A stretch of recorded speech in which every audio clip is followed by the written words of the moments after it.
So all right. तो आप में से कई लोगों के मन में ये सवाल आता होगा कि जो सेलिब्रिटीज़ रहते हैं, जो यूट्यूबर्स रहते हैं, या मैं कहूँ जो फेमस पर्सनैलिटीज़ रहती हैं, वो हमेशा क्यों सिर्फ आईफोन्स को ही यूज़ करते हैं।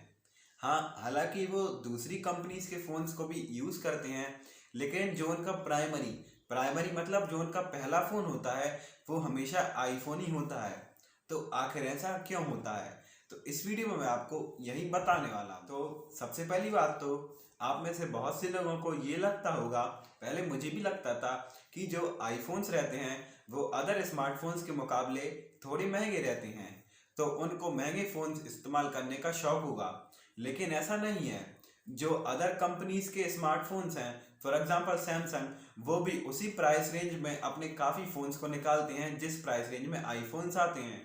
तो जो सेलिब्रिटीज़ रहते हैं वो सैमसंग के फ़ोन्स या किसी अदर कंपनीज के फ़ोन्स को परचेज नहीं करते, वो परचेज किसे करते हैं, सिर्फ आईफोन्स को। हाँ, हालांकि माना जो लोग टेक्नोलॉजी को समझते हैं, वो नई नई टेक्नोलॉजी के साथ अपडेटेड रहना चाहते हैं, वो लोग एकदम लेटेस्ट टेक्नोलॉजी को इस्तेमाल करना चाहते हैं, वो आईफोन्स को परचेस करते हैं। लेकिन कुछ सेलिब्रिटीज़ ऐसे भी रहते हैं जिनको टेक्नोलॉजी की इतनी ज़्यादा नॉलेज नहीं होती, उनको ये तक नहीं पता होता कि रैम क्या होती है या फिर मोबाइल के कैमरास में मेगापिक्सल क्या होता है। उनका ये काम नहीं है, इसलिए उनको पता नहीं रहता। वो लोग भी एकदम लेटेस्ट आईफोन्स को इस्तेमाल करते हैं। तो ऐसा क्यों होता है, देखिए। सबसे पहली बात, तो जो आईफोन्स रहते हैं उसमें जो ऑपरेटिंग सिस्टम रहता है वो रहता है iOS।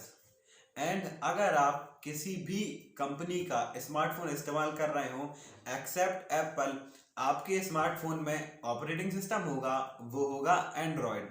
एंड सिर्फ जो आईफोन्स रहते हैं उन्हीं में ये iOS ऑपरेटिंग सिस्टम आता है, जो कि एक काफ़ी अच्छा ऑपरेटिंग सिस्टम होता है।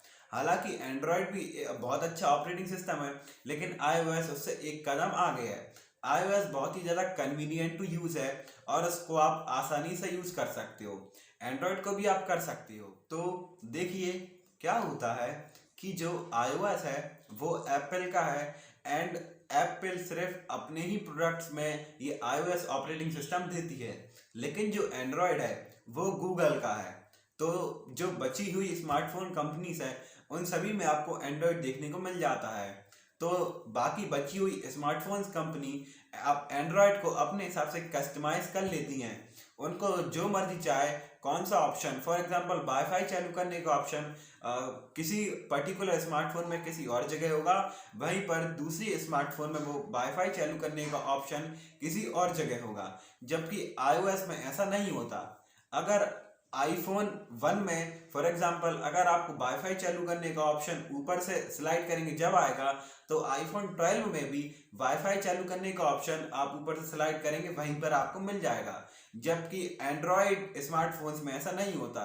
किसी स्मार्टफोन में कोई सा ऑप्शन कहीं आ रहा है, जबकि दूसरे स्मार्टफोन में वही सेम ऑप्शन कहीं और आ जाता है। हाँ, हालांकि iOS भी अपडेट तो होता है। अभी करंटली iOS 14 आईफोन 12 में आ रहा है, लेकिन वो उसके यूज़र इंटरफेस को चेंज नहीं करता।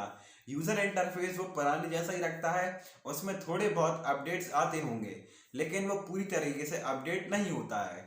जबकि जो एंड्रॉयड रहता है वो अगर अपडेट होता है तो स्मार्टफोन कंपनीज उसको अपने हिसाब से कस्टमाइज कर लेती हैं।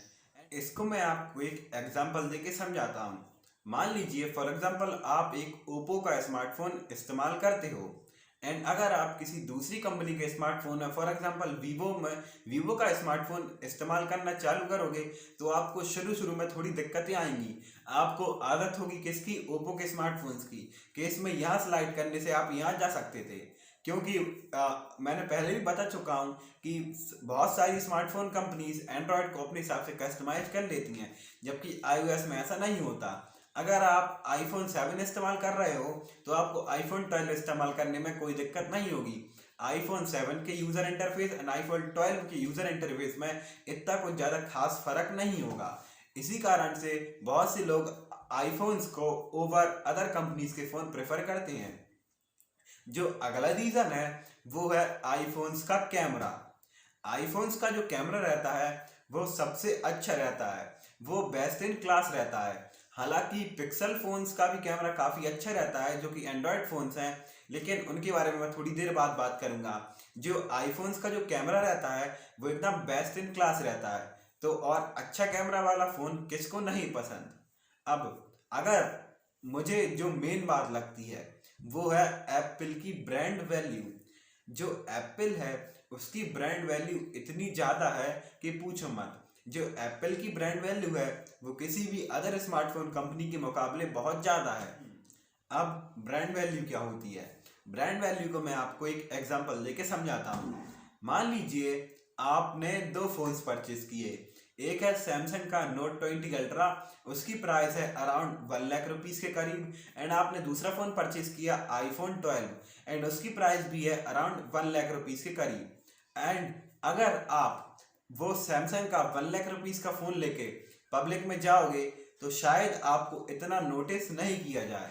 लेकिन अगर आप वहीं सेम प्राइस का फ़ोन आईफोन 12 लेके पब्लिक में चले गए ना तो आपको बहुत अच्छी तरीके से नोटिस किया जाएगा। आपके शहर का तो मुझे पता नहीं, लेकिन अगर मेरे शहर में हम लोग आईफोन 12 लेके पब्लिक में चले गए ना तो पूछो ही मत, बहुत जोर से नोटिस किया जाएगा हम लोगों को। यही होती है ब्रांड वैल्यू कि किस ब्रांड को सबसे ज़्यादा नोटिस किया जाएगा। ये नोटिस वाला सिर्फ एक एग्जाम्पल था। किस ब्रांड को कितना ज़्यादा नोटिस किया जाएगा ये ब्रांड वैल्यू का असली मतलब नहीं होता। मैंने सिर्फ आपको एक एग्जाम्पल देके समझाया है और आपको आइडिया लग गया होगा कि एक स्मार्टफोन में ब्रांड वैल्यू क्या होती है। तो यही थे कुछ कारण जिनकी वजह से आईफोन्स इतने ज़्यादा यूज़ किए जाते हैं। और आईफोन्स भले ही थोड़े एक्सपेंसिव रहते हैं लेकिन बाकी स्मार्टफोन कंपनीज के मुकाबले आईफोन्स काफ़ी ज़्यादा बिकते हैं। So that's pretty much for this video. आप मेरी और भी वीडियोस जाके चेकआउट कर सकते हो। एंड मैंने एंड्रॉयड वर्सेस आईओएस भी एक वीडियो बनाई थी, आप वो भी जाके चेकआउट कर सकते हो। उन सबका लिंक आपको नीचे डिस्क्रिप्शन में मिल जाएगा। Thanks for watching.